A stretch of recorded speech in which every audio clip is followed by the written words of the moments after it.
Bosses should pay an annual charge of £1,000 for every skilled worker brought in from outside Europe, migration advisors have told the government. The Migration Advisory Committee report said the proposal could raise £250 million to go towards helping train British-based workers in UK firms.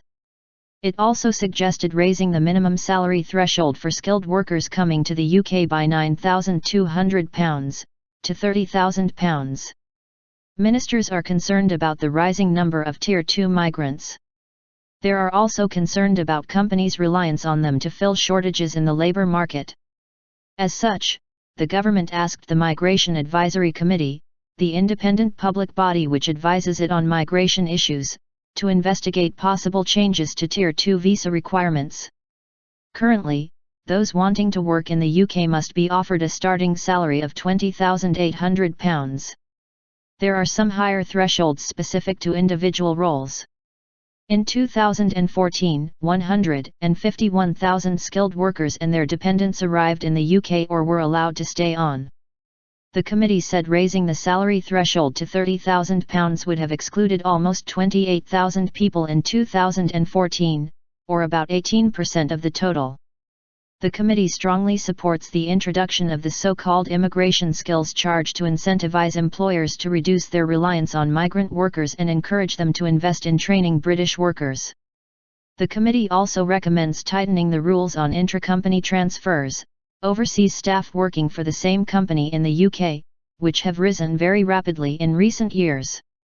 Professor Sir David Metcalfe, committee chairman, said, "Skilled migrant workers make important contributions to boosting productivity and public finances, but this should be balanced against their potential impact on the welfare of existing UK residents.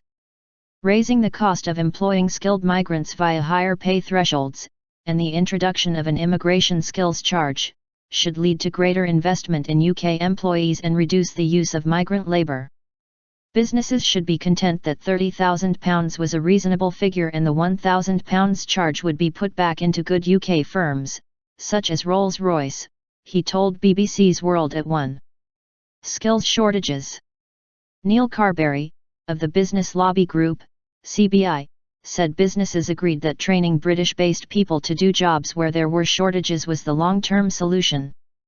But the question's more complex than that, he told the World at 1. We live in a global economy, we have short-term skills shortages, but we also have multinational companies who frankly can base work in different countries, and we want it to be attractive for these big companies to come and invest in the UK and create jobs here.